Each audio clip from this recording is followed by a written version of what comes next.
वालेकुम dear student, मैं हूं अब्बास खान। आज हमारा इंस्पेक्टर इन लैंड रेवेन्यू एफबीआर का जो डिस्क्रिप्टिव टेस्ट है इसके हवाले से हमारा लेक्चर नंबर फर्स्ट है। और मैं इस लेक्चर में हम मैनेजमेंट जो फाइनेंशियल मैनेजमेंट है उसको सिलेबस का जो पार्ट है वो हम कवर करेंगे। ठीक है, आज की वीडियो में हम क्या क्या कवर करेंगे, व्हाट इज फाइनेंशियल मैनेजमेंट और ऑब्जेक्टिव ऑफ फाइनेंशियल मैनेजमेंट। ठीक है डियर स्टूडेंट्स, तो इसको स्टार्ट करने से पहले मैं आपको कुछ चीज़ें बता दूँ कि मैं जो चीज़ें पढ़ाऊँगा, ठीक है ना, मेरी क्वालिफिकेशन जो है ना बेसिकली क्या है, ठीक है ना, वो थोड़ा आप सुन लीजिएगा। और कुछ और इंपॉर्टेंट चीज़ें हैं। मेरी क्वालिफिकेशन क्या है, मेरी मास्टर है जो मैनेजमेंट साइंसेज का स्टूडेंट हूँ, वहाँ पर मेरी मास्टर है, मैंने कायद आज़म यूनिवर्सिटी इस्लामाबाद से किया हुआ है। और ये सारे जो आपके सिलेबस का पार्ट है, फिजिकल पॉलिसी है, ये मैं ऑलरेडी इकोनॉमिक्स वगैरह में पढ़ चुका हूँ। फाइनेंशियल मैनेजमेंट हम बाकायदा एक सब्जेक्ट पढ़ रहे हैं, और ह्यूमन रिसोर्स मैनेजमेंट भी मैं अपने जो फील्ड है वहाँ पर जो मैनेजमेंट साइंसेज में पढ़ चुका हूँ। ठीक है, तो ये पहले एक चीज़ है। दूसरी ये है कि मैं जो क्लासेस जो लूँगा ये फ्री ऑफ कॉस्ट नहीं होगी, बल्कि इसकी कुछ नॉमिनल चार्जेस होंगे। ठीक है ना, इसके जो ना 4000 रुपीज़ जो ना वो चार्जेस होंगे। आप मुझे व्हाट्सएप का ग्रुप में इसका लिंक शेयर कर दूंगा, ठीक है ना, या सॉरी व्हाट्सएप ग्रुप और फेसबुक पेज पे जो ना आप मुझे क्या कर सकते हैं, नंबर मैं शेयर कर दूँ व्हाट्सएप का। ठीक है, इसकी बाकी डिटेल आप जो ना वो पूछ सकते हैं। ठीक है, आपको इसे क्या क्या चीज़ें मिलेंगी, आपको जो ना इसे नोट्स मिलेंगे, ठीक है ना, फिर आपके पास जो जब टेस्ट वो कंप्लीट होगा, ये सारा सिलेबस का होगा, तो आपका मॉक टेस्ट कंडक्ट किया जाएगा। और तीसरा आपको क्या होगा, इंडिविजुअल आपको सपोर्ट दी जाएगी व्हाट्सएप के ऊपर। आपके कोई क्वेश्चन है, ठीक है, जिसको मैं इंशाल्लाह मैं टैकल करूँगा। ठीक हो गया। और बाकी आपको जो ना वो कॉन्सेप्चुअल जो ना आपको क्या होगी प्रिपरेशन मैं जो ना वो करवाऊँगा, तो आपको जो ना ये चीज़ इंटरव्यू में भी काम आएगी और टेस्ट में भी आपके लिए जो ना वो ईजी होगा, आपको रट्टा नहीं लगाना पड़ेगा। ठीक है डियर स्टूडेंट, तो चलिए फिर डियर स्टूडेंट हम स्टार्ट करते हैं। वो ये है कि फाइनेंशियल मैनेजमेंट जो है ना वो क्या चीज़ है डियर स्टूडेंट्स। तो basically dear student financial management क्या है, इसका स्टैंडर्ड डिफिनेशन है। Financial management is generally concerned with procurement, allocation and control of financial resources of a firm. ठीक है, अब यहाँ पर मैंने क्या किया है, कुछ चीज़ों को मैंने यहाँ पर हाईलाइट किया है। ठीक है, जब आप जनाब पेपर में करेंगे तो उनको कुछ आपने कुछ उसको एक्सप्लेन करना होगा। ठीक है, कुछ ठीक है, आपने इस तरह नहीं लिखना होता। ठीक है, अब इसका मतलब क्या है डियर स्टूडेंट्स, हमको पहले उसको वन बाय वन जो है ना क्या करते हैं उसको हम डिस्कस करते हैं। ठीक है, यहाँ पर लिखा हुआ है प्रोक्योरमेंट। ठीक है ना, प्रोक्योर मतलब ये डियर स्टूडेंट फाइनेंशियल मैनेजमेंट में हम ये पढ़ाया जाता है कि कंपनी ने अगर कोई फंड्स है, ठीक है ना, उनको किन किन सोर्सेज से क्या होता है उनको रेज करना होता है। ठीक है ना, ज़ाहिर है अच्छा कंपनी के पास क्या है, प्रोफेयर का मतलब क्या, मतलब ये मैं यहाँ पर लिख लूँ क्या होता है, रेजिंग ऑफ फंड्स। ठीक है ना, कंपनी ने क्या होती है फंड्स को रेज करना होता है। अब कंपनी के पास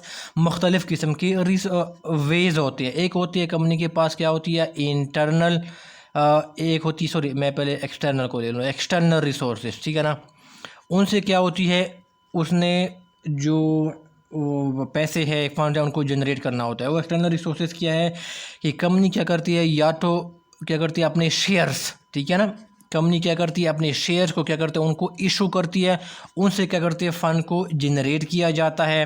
ठीक है, ये इनका क्या है external source of raising fund है। ठीक हो गया। फिर क्या है, वो लोन्स की तरफ जाती है। लोन्स किससे, बैंक से, यानी आपके जो फाइनेंशियल इंस्टीट्यूशन है उनकी तरफ क्या करती है, वो जाती है, उनसे क्या करती है वो लोन लेती है। ठीक है, तो ये भी क्या इनका एक एक्सटर्नल सोर्स है फंड्स को रेज करने का। ठीक है, और तीसरा क्या है, वो क्या करती है बॉन्ड, क्या करती है बॉन्ड, क्या करती है कंपनी क्या करती है वो इशू करती है फंड्स को जनरेट करने के लिए। ठीक है, तो ये तीनों क्या है कंपनी के पास क्या है एक एक्सटर्नल रिसोर्सेज है। ठीक है, और दूसरा एक कहलाता है उसको एक्सटर्नल क्या करती है रिसोर्स कहते हैं। ठीक है, ऑफ रेजिंग फंड्स। ठीक है ना, एक्सटर्नल रिसोर्स है वो कौन सा इंटरनल सॉरी वो कौन सा है रिटेन्ड अर्निंग है। ठीक है ना, ठीक है, कंपनी के पास जो ऑलरेडी जो ना वो पैसा जो ना पड़ा होता है, ये मैं आगे हम इसको मैं आगे एक्सप्लेन करूंगा। ठीक है, कि रिटेन अर्निंग क्या होती है। ठीक है, रिटेन अर्निंग मैं यहाँ पर एक्सप्लेन कर देता हूँ कि एक कंपनी के पास जो नेट प्रॉफिट होता है, ठीक है ना, नेट प्रॉफिट आता है, उसको दो हिस्सों में क्या करती है कंपनी इसको डिवाइड करती है। एक क्या करती है डिविडेंड की, एक होती है इसको डिविडेंड की सूरत में उनको देना होता है। ठीक है, क्योंकि कंपनी के पास शेयर होल्डर होते हैं, ठीक है, जिन्होंने कंपनी में शेयर खरीदे होते हैं, उनको जो पैसा दिया जाता है क्योंकि उसने शेयर खरीदे होते हैं उनको क्या कहा जाता है, उनको डिविडेंड जो है वो कहा जाता है, जो पैसा शेयर होल्डर को दिया जाता है। ठीक है, कंपनी देती है तो उनको क्या कहते हैं उनको डिविडेंड कहा जाता है। ये स्पेसिफिक नेम जो है क्या कहते हैं उसको यूज होते हैं। कुछ पैसा क्या होता है कंपनी को उनको क्या करती है उनको रिटेन अर्निंग, यानी उनको क्या करती है कंपनी उसको डिस्ट्रीब्यूट नहीं करती है शेयर होल्डर में, बल्कि उनको क्या करते हैं उनको रिटेन कर दिया जाता है ठीक है, कंपनी में रख दिया जाता है किसी अकाउंट में, ठीक है, क्योंकि इसने इसको फ्यूचर में कहीं पे भी जाना उनको यूज़ करना होता है, कोई एक्सटेंशन करनी होती है बिज़नेस की या किसी भी पर्पज़ के लिए यूज़ किया जाता है, ठीक है।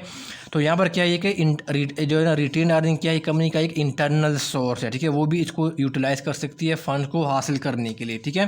तो फाइनेंशियल जो मैनेजमेंट है इसमें जो है ना वो बेसिकली इनको क्या क्या उनके बारे में प्लानिंग की जाती है कि हम कौन से जो है ना वो सोर्सेज को जो है ना वो यूटिलाइज़ करें फंड्स को रेज़ करने के लिए। ये मुख्तलिफ़ किस्म के सोर्सेज है, ठीक है, तो इनके बारे में क्या होती है प्लानिंग की जाती है। और यहाँ पर ये क्या है, हम फाइनेंशियल मैनेजमेंट में क्या करते हैं, उनको हम पढ़ते हैं, ठीक हो गया।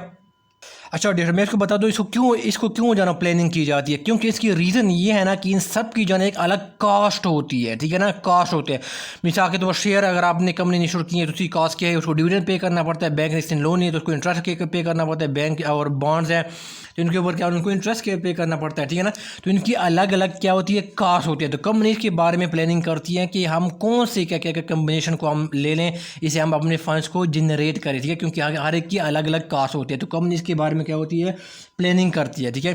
फिर इसकी क्या होती है, डिफरेंट ड्यूरेशन होती है, ठीक है ना, एक डिफरेंट टाइम पीरियड होता है, क्योंकि एक मीडियम टर्म होती है, शॉर्ट टर्म होती है, एक लॉन्ग टर्म होती है, ठीक है। तो कंपनी में उसको भी क्या होता है, देखना होता है कि हमने मीडियम टर्म पैसे को जनरेट करना होता है, लॉन्ग टर्म करना होता है या शॉर्ट टर्म करना। तो ये सारे इनकी चीज़ों के बारे में क्या होती है, फंड्स को जनरेट करने के लिए उनके बारे में प्लानिंग की जाती है, ठीक हो गया। उनके अलग अलग, क्योंकि इसकी अलग अलग ड्यूरेशन है, इनके अलग अलग जो है ना वो कॉस्ट है फंड्स रेजिंग करने का, ठीक हो गया डियर स्टूडेंट्स। अच्छा डियर स्टूडेंट, फिर हमने ये कर लिया, फिर हम आ जाते हैं एलोकेशन की तरफ आ जाते हैं, ठीक है ना। एलोकेशन यहाँ पर हम लिखते हैं एलोकेशन, ठीक है ना। अच्छा डियर स्टूडेंट, एलोकेशन क्या किया कंपनी ने, क्या किया, पैसे को जो है ना वो जनरेट किया, ठीक है। अब कंपनी इसके बारे में प्लानिंग करती है कि हम पैसे को कहाँ पर इन्वेस्ट करें, किस जगह पे इन्वेस्ट करें, किस एसेट में हम इन्वेस्ट करें, ताकि हम क्या करें, हम जो है ना वो इसे मैक्सिमम क्या करें रिटर्न हमें क्या हो वो हासिल हो, ठीक है ना। तो इनके बारे में जिसने पैसे को जनरेट किया फर्स्ट स्टेज में, ठीक है ना, फिर उनकी एलोकेशन की जाती है, ठीक है, कि हमने कहाँ कहाँ पर पैसे को इन्वेस्ट करना है, किस किस एसेट में हमने क्या करना है, उसको एसेट को इन्वेस्ट करना होता है। तो सारा क्या होता है वो इसमें जो बेसिकली क्या होती है वो फाइनेंशियल उसकी क्या उनकी प्लानिंग जो है ना वो की जाती है, कौन से एसेट को हम जो है ना वो ख़रीदे जो हमें ज़्यादा से ज़्यादा क्या करे वो रिटर्न दे दे, ठीक है ना। तो वो सारे क्या होते हैं फंड्स की जो है ना वो एलोकेशन की जाती है, ठीक है ना, depending on the requirement of the firm, ठीक है। तो ये भी हमने जो है ना वो क्या कर लिया, ठीक है। आपने जो टेस्ट में इसको आंसर करना है तो आपने इस तरह जाना इस तरह कुछ जो है थोड़ा थोड़ा अपने इसको एक्सप्लेन देना है वो कर दिया, ताकि एग्जामिनर को सही क्लियर हो जाए कि इसको बेसिक कॉन्सेप्ट बिल्कुल क्लियर है, ठीक हो गया डियर स्टूडेंट्स। और यही चीज़ें अगर आपकी इंटरव्यू में जो है वो पूछा जाए कि फाइनेंशियल मैनेजमेंट क्या है तो आप ये चीज़ें कहेंगे, लेकिन अगर वो आपसे पूछे कि प्रोपेयरमेंट से क्या मतलब है, एलोकेशन से क्या मतलब है, कंट्रोल से क्या मतलब है, तो आपको समझ नहीं आएगा, ठीक है। अगर आपने रट्टा लगाया होगा सिर्फ डिफिनेशन के ऊपर तो आप उन चीज़ों को अच्छी तरह जाना वो समझने, ताकि आपके इंटरव्यू में कोई आपको इशू ना हो, आपको इंटरव्यू को आपको जो है वो एक्सप्लेन करना पड़े, ठीक है, अगर वो आपसे पूछे। अच्छा डियर स्टूडेंट, फिर हम आ जाते हैं कंट्रोल की तरफ, ठीक है, कि कंट्रोल ऑफ फाइनेंशियल रिसोर्सेज से जो है ना वो यहाँ पर क्या मतलब है, ठीक है ना। मैं यहाँ पर जो है ना वो लिख देता हूँ कि कंट्रोल, ठीक है ना। अच्छा डियर सुनो, आपने पैसे को कंपनी ने जो है ना वो पैसे को लगाया, ठीक है ना, उसने एलोकेशन कर दिए, उसने एसेट जो है ना वो ख़रीद लिए हैं, ठीक है, ठीक है। अब डियर सुनिए क्या होता है कि कंपनी ने क्या करना होता है कि कंपेयर करना होता है कि अपने कंपटीटर के साथ, ठीक है ना, कंपटीटर के साथ इसने क्या होता है, इसके कंपटीटर है उनके साथ कंपेयर करना होता है, या अपने जो इनकी जो एक्चुअल रिजल्ट्स है, ठीक है ना, यानी इसने पैसे लगा दिए उसे उनको कुछ रिटर्न मिल गया, ठीक है ना। तो उसने अपने एक्चुअल जो इसके जो रिटर्न है, ठीक है ना, एक्चुअल फिगर है, ठीक है ना, एक्चुअल फिगर मैं उसको कहूँगा, ठीक है ना, एक्चुअल फिगर को जिसने एस्टिमेशन जो है ना वो लगाई थी क्या मैं, ठीक है, उनके साथ क्या करेगा, कंपेयर करेगा, ठीक है। अब वो क्या होता है कि क्या कंपेयर हो सकती है, वो कोई प्रॉफिट भी हो सकता है कि इसने एसेट में कोई इन्वेस्ट किए से कोई रिटर्न मिलेगा, ठीक है ना। तो अपने प्रॉफिट को भी क्या होता है अपने कंपटीटर के साथ भी उनको कंपेयर करेगा, या उसने जो अपनी एस्टिमेशन लगाई है उनके साथ एक्चुअल क्या होगा अपने प्रॉफिट को कंपेयर करेगा, ठीक है ना। या इसकी जो कॉस्ट है, ज़ाहिर है इसने कोई एसेट वगैरह ख़रीदी है, पैसा लगाए, इसकी कुछ कॉस्ट भी होगी, उनको क्या करेगा वो कंपेयर करेगा, ठीक है, अपने कंपटीटर के साथ या अपने एक्चुअल एस्टिमेशन के साथ क्या होगा वो जो एस्टिमेटेड फिगर है एक्चुअल रिजल्ट के साथ वो कंपेयर करेगा, ठीक है। तो अब अगर कोई डेविएशन जो डिस्टेंस क्या होगी कोई नज़र आएगी, ठीक है ना, कोई डेविएशन नज़र आएगी तो क्या करेगा उसके लिए वो क्या इकदाम करेगा, उसको क्या करेगा उसको कंट्रोल करने की जो है ना वो क्या करेगा कोशिश करेगा, उसके लिए वो क्या करेगा वो मैयर जो है ना वो क्या वो लेगा, ठीक है। तो वो क्या होता है हम क्या करते हैं कंट्रोल ऑफ फाइनेंशियल रिसोर्सेज क्या होते हैं वो भी क्या होता है हम फाइनेंशियल मैनेजमेंट में क्या होता है उनको पढ़ा जाता है, उनका जो है ना वो पार्ट होता है, ठीक है डियर स्टूडेंट। तो कंट्रोल ऑफ फाइनेंशियल रिसोर्सेज में क्या होते हैं उनको डेविएशन चेक की जाती है, उनको कंपेयर किया जाए कंपटीटर के साथ, एक्चुअल रिजल्ट के साथ, और फिर क्या होते हैं उनके साथ मैयर जो है ना वो इकदाम किए जा सकता कि इकदाम किए जाते हैं ताकि उनको कंट्रोल किया जा सके, उनके बारे में उनको करेक्ट जो है ना वो किया जा सके, ठीक है, ताकि प्रॉफिट को मैक्सिमाइज किया जाए, कंट्रोल कास्ट को कंट्रोल किया जा सके, ठीक है, सिंपल इज दैट, ठीक हो गया। अच्छा डियर स्टूडेंट, अब फाइनेंशियल मैनेजमेंट है, ठीक है ना, मैंने अब एफएम लिख दिया, इसका एक और डिफिनेशन भी है, ठीक है ना, उसको भी आप याद कर सकते हैं, ठीक है ना, एक और डिफिनेशन मैं लिख देता हूँ, मैं लिखता हूँ कि इट डील्स विद प्लानिंग, ठीक है, ज़ाहिर हर स्टेज पे जो है ना वो क्या होती है, प्लानिंग की जाती है, ठीक है ना, it deals with planning, raising organizing, ठीक है ना, organizing and controlling of financial activities, ठीक है ना, फाइनेंशियल एक्टिविटीज़, ठीक है डियर सुन। तो यहाँ पर क्या होता है, यहाँ पर रेस, जिस तरह मैंने कहा प्रोक्योरमेंट करना, यहाँ पर रेस की जाती है कि बात है, ऑर्गेनाइज करना, जैसे मैंने कहा फंड को क्या होता है उसको एलोकेट की जाती है, ठीक है ना, कि हमने कहाँ पर जो है ना उसको इन्वेस्ट करना होता है, पूरी की बारी प्लानिंग की जाती है, फिर क्या होता है उनको कंट्रोल किया जाता है, उनको करेक्टिव मेजर जो है ना वो ली जाता है अगर कहाँ पर कोई डिफिनेशन जो है ना वो आ रही है, ठीक है। तो ये भी डिफिनेशन क्या होते हैं आप जो है ना वो लिख सकते हैं, ठीक है, फाइनेंशियल मैनेजमेंट को डिफाइन करने के लिए, ठीक हो गया। अच्छा डेसन, फिर हम आ जाते हैं ऑब्जेक्टिव्स, ठीक है ना, ऑब्जेक्टिव्स, ठीक है, ऑब्जेक्टिव्स ऑफ फाइनेंशियल मैनेजमेंट, इनके क्या, इसका पर्पस क्या होता है, इनके क्या ऑब्जेक्टिव्स क्या होते हैं, ठीक है। तो मैं यहाँ पर जो है ना वो हेडिंग की फॉर्म में लिखता हूँ, ठीक है, इसको एक्सप्लेन करता हूँ, फिर आपने खुद जो है ना इसको क्या करना, अंग्रेजी में क्या करना उसको लिखना होगा, ठीक है ना, जब आप पेपर में जाएंगे, ठीक है ना। वो क्या होता है कि एडुकेट QUATE, ठीक है ना, एडुकेट रिटर्न्स, उनका पर्पस क्या होता है, adequate returns to shareholders, ठीक है ना, क्योंकि कंपनी में जो जिन्होंने शेयर्स लिए होते हैं, ठीक है ना, वो शेयर होल्डर होते हैं, ठीक है ना, कंपनी के, ठीक है। तो वो फाइनेंशियल मैनेजमेंट का एक पर्पस ये भी है कि हम जो है ना ये इंश्योर करें, ठीक है, आपके जो फाइनेंशियल मैनेजर्स है, ठीक है, वो ये इंश्योर करे कि आपको क्या हो, जो पैसा कि क्या हो कि वो मैक्सिमम क्या करे, वो रिटर्न जो है ना वो क्या करे, वो हासिल करे, ठीक है, यानी जो पैसा इन्वेस्ट कर रहा है, ठीक है ना, इनकी इतनी अच्छी प्लानिंग हो, ठीक है ना, प्रोक्योरमेंट के हवाले से, एलोकेशन के हवाले से, ठीक है ना, या कंट्रोलिंग मेयर्स के हवाले से, कि वो क्या हो शेयर होल्डर को मैक्सिमम क्या करे वो रिटर्न्स मिले, या क्या हो जो फंड की जो है ना बड़ा इफेक्टिव यूटिलाइजेशन क्या हो फंड्स हो, ठीक है ना, इफेक्टिव यूटिलाइजेशन क्या हो वो फंड को इतनी अच्छी तरह जो है ना वो यूटिलाइज़ किया जाए, ठीक है ना, ताकि वो क्या करो मैक्सिमम क्या करे वो रिटर्न क्या उनको जनरेट किया जा सके, ठीक है। तो वो सारे क्या होती है जो मैंने स्टेज बताए उनकी अच्छी तरह प्लानिंग की जाती है, फाइनेंशियल मैनेजर की प्लानिंग करते हैं, ठीक हो गया। अच्छा, फिर डेशन दूसरा है कि to ensure safety of investment, ठीक है ना, to ensure safety of investment. अब देखो क्या होता है कि उनको देखा जाता है कि जो भी हम जो है ना वो इन्वेस्टमेंट करें, ठीक है ना, फाइनेंशियल मैनेजर में यही जो है ना वो देखते हैं, फाइनेंशियल मैनेजमेंट में हम यही स्टडी करते हैं, ठीक है ना, कि हम ये इंश्योर करते हैं कि जो भी पैसा हमने इन्वेस्ट किया है, ठीक है ना, वो क्या हो उनकी सेफ्टी हो, ठीक है ना, यानी क्या हो रिस्क क्या हो सबसे कम जो है ना क्या हो वो आपको रिस्क जो है क्या करे वो वो आपको बेयर करना पड़े, ठीक है ना। और जो भी आप इन्वेस्टमेंट करें, जिस एसेट में आप जो है ना वो इन्वेस्टमेंट करें, ठीक है ना, वो का वहाँ पर जो है ना वो सेफ्टी हो, वहाँ पर रिस्क क्या हो वहाँ पर कम हो, ठीक है। इसलिए जैसे मैंने कहा कि एलोकेशन ऑफ रिसोर्स या ऑर्गेनाइजिंग ऑफ रिसोर्स वहाँ पर क्या होती है बाकायदा जो है ना वो प्लानिंग जो है ना वो की जाती है, ठीक है ना। या यहाँ पर क्या हो जो फंड को एलोकेट किया जाता है वहाँ पर इसकी कुछ कॉस्ट होती है, ठीक है, तो वहाँ पर देखते हैं कि इसका क्या हो जो वहाँ पर जो है ना वो रिस्क क्या हो, वो जो हम जिससे पैसा रेज कर रहे हैं, ठीक है ना, वहाँ पर क्या हो रिस्क क्या हो वहाँ पर कम से कम हो, ठीक हो गया। यानी इसकी जो कॉस्ट है वो कॉस्ट ऑफ रेजिंग फंड है वो क्या हो वो सबसे कम से कम हो, ठीक है ना, ज़्यादा ना हो, क्योंकि फ्यूचर में जाना बिज़नेस ने उसको आखिर में पे करना होता है, ठीक है ना। और बिज़नेस के ऊपर जो है ना वो बर्डन ना हो, जो उसको कॉस्ट जो है ना वो पे करना, चाहे वो इंटरेस्ट हो या डिविडेंड की फरोज में पैसा पे करना हो, ठीक है। अच्छा, फाइनेंशियल मैनेजमेंट का एक ऑब्जेक्ट ये भी है कि फाइनेंशियल मैनेजर्स जो है ना वो एक इंश्योर करे कि क्या हो कंपनी के पास क्या हो एक सफिशेंट क्या हो अवेलेबिलिटी, ठीक है ना, अवेलेबिलिटी क्या हो AVAILIBILITY, ठीक है ना, सॉरी ये है, ठीक है ना, सफिशेंट अवेलेबिलिटी ऑफ फंड्स हो, ठीक है ना, तो ये फाइनेंशियल मैनेजर ने जो है ना वो उसने इंश्योर करना होता है कि फ़ंड्स के पास क्या वो हर वो क्या वो इनफ पैसा मौजूद हो, ताकि वो क्या करे, जब भी कहीं पे इन्वेस्टमेंट करे, कहीं पे कंपनी को पैसे की ज़रूरत हो तो उनको हर वक्त क्या हो वो अवेलेबल हो। ठीक है, ठीक है। तो जिस तरह मैंने पढ़ा था कि रीजिंग ऑफ फंड हो, ठीक है। तो यहाँ पर जो है ना वो फंड्स को जो है ना वो इंश्योर किया जाता है कि फ़ंड्स क्या हो वो रेज़ हो और कंपनी के पास क्या हो वो अवेलेबल हो, जब भी कंपनी को चाहे वो रेज़ करना चाहें, ठीक है ना, या उनके पास का सफिशेंट फंड क्या हो मौजूद हो। ठीक है, तो इसने इंश्योर करना होता है। ठीक है, अच्छा फिर जो चौथी क्या है, मैक्सिमम, ठीक है ना, मैक्सिमम यूटिलाइजेशन, ठीक है ना, UTILIZA,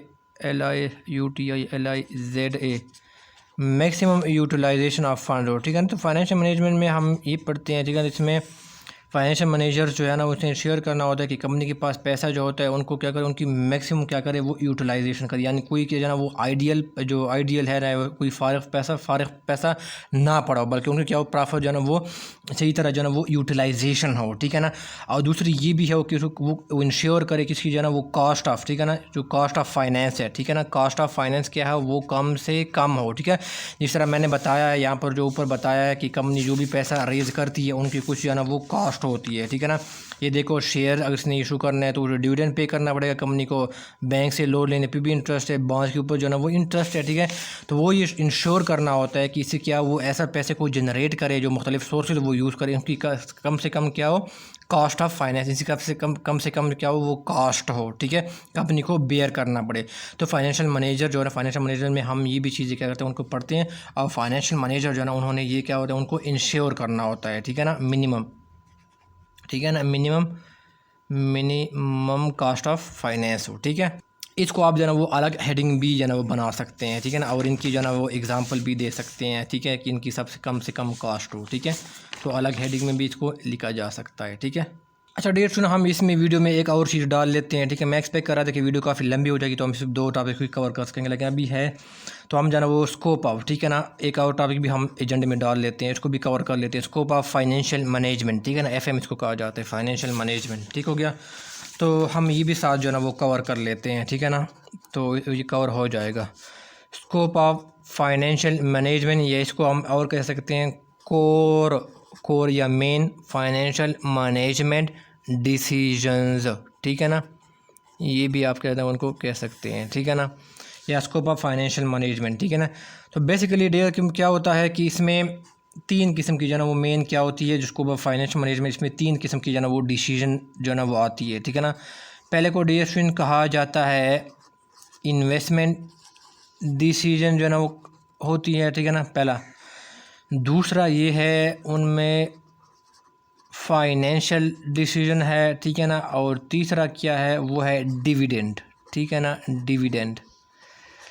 डिविडेंड क्या होता है वो डिसीजन होती है। ठीक है, तो डियर स्टूडेंट्स मैं पहले इससे जो है ना वो स्टार्ट करता हूँ। ठीक है ना, डिविडेंड से। ठीक है, पहले मैं इससे स्टार्ट करता हूँ। ठीक है ना, हम रिवर्स उसमें चलते हैं, डिविडेंड डिसीजन। ठीक है ना डियर स्टूडेंट्स, अब डियर स्टूडेंट पहले हम समझते हैं कि डिविडेंड क्या है। मैंने पहले भी एक्सप्लेन किया है कि जिसने भी शेयर होल्डर होते हैं, ठीक है ना, शेयर होल्डर, इसने कंपनी में पैसा इन्वेस्ट किया होता है। ठीक है, तो इसके बदले में क्या कहते हैं कंपनी उन शेयर होल्डर को क्या पे करती है, जो पैसा कंपनी शेयर होल्डर को पे करती है उस शेयर्स के बदले में उनको क्या कहते हैं, उनको डिविडेंड क्या होता है उनको कहा जाता है। ठीक है, it is the amount which is paid by the company to the share holder.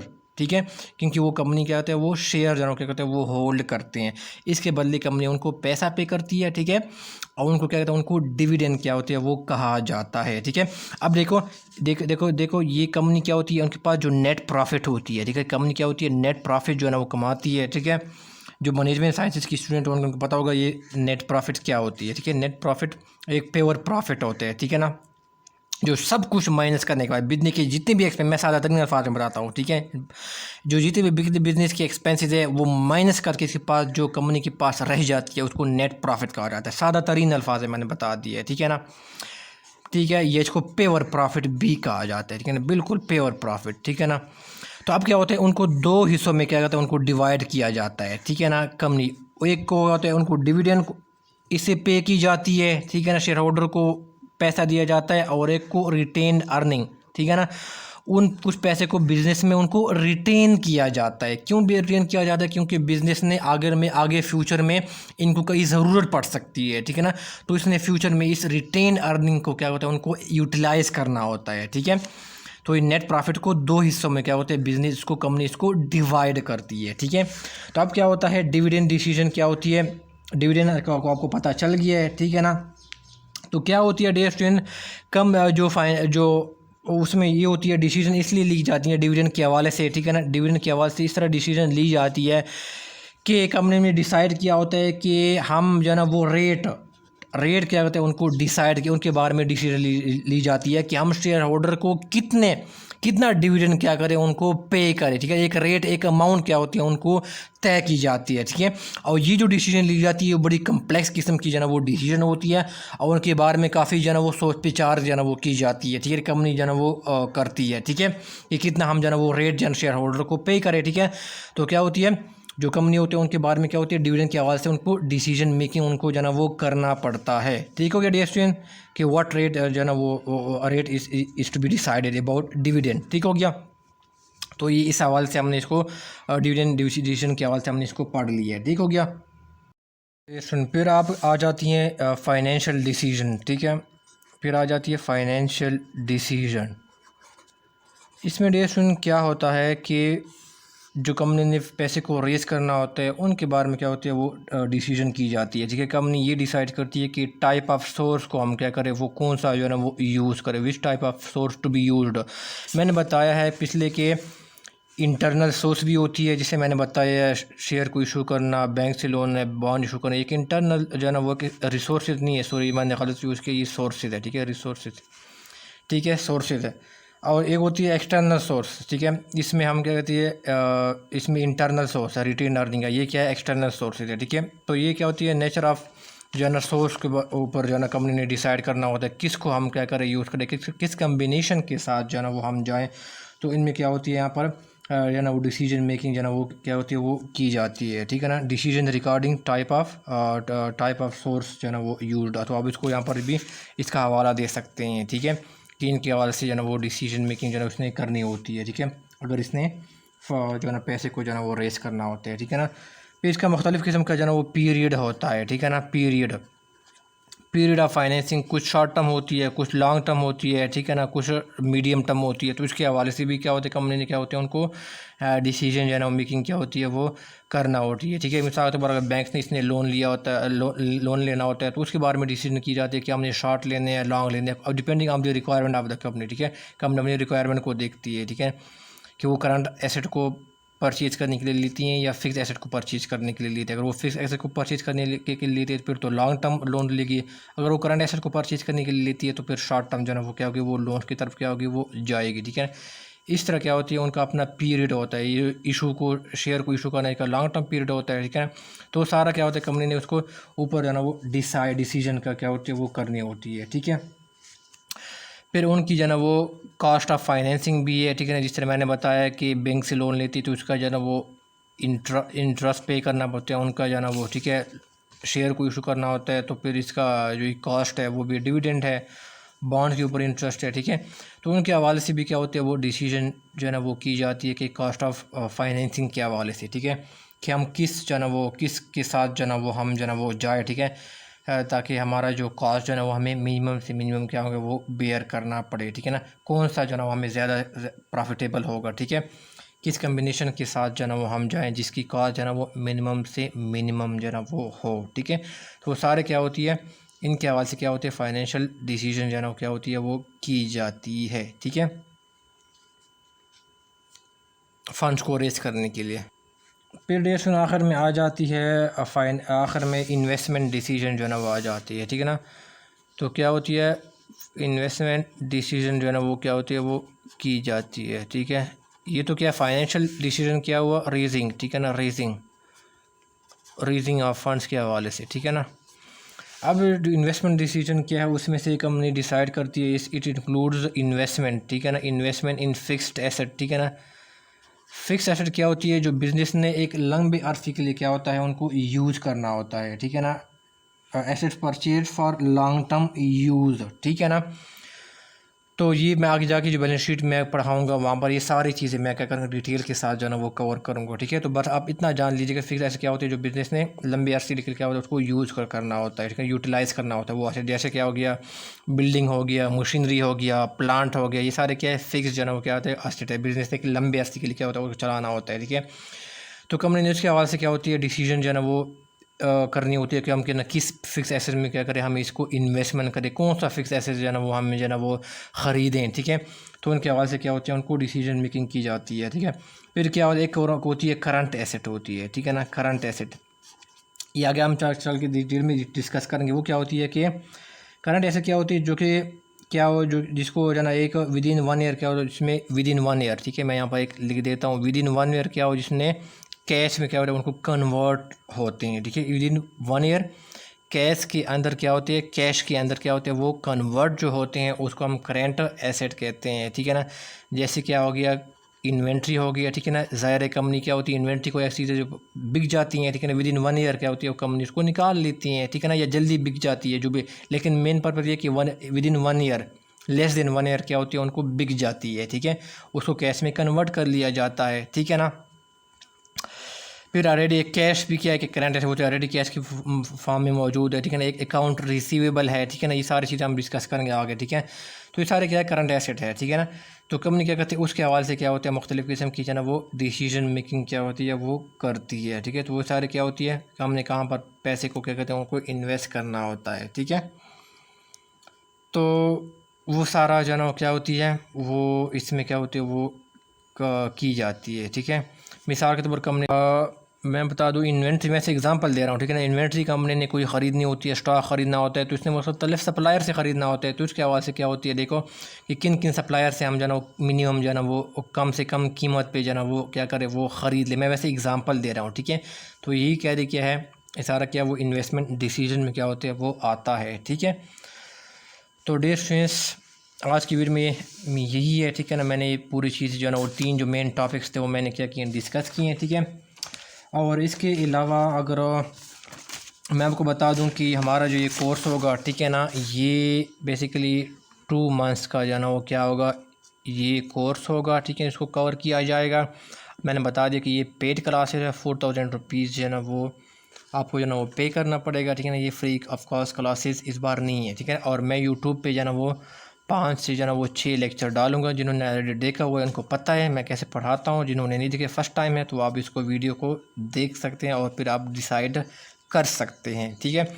और इंशाल्लाह बाकायदा जो आपके पास जो पेड क्लासेस होंगी, ठीक है ना, वो 5 सितंबर के जो है ना वो ऑनवर्ड, ठीक है ना, इंशाल्लाह 5 सितंबर के ऑनवर्ड क्या होगा वो फिर क्या होगी पेड जो है ना स्टूडेंट को जो है ना वो क्लासेस को एक्सेस जो है ना क्या होगी वो दी जाएगी। और क्लासेस क्या होगी हमारे पास रिकॉर्डेड, ठीक है ना, रिकॉर्डेड क्या होगी वो क्लासेस होंगी, ठीक है। लेक्चर क्या होंगे लेक्चर्स, ठीक है, वो क्या होंगे रिकॉर्डेड होंगे, ठीक है। डियर स्टूडेंट्स क्वेश्चन है क्वेरी तो आप कमेंट बॉक्स में पूछ सकते हैं। दुआ में याद रखिएगा। अल्लाह हाफिज़।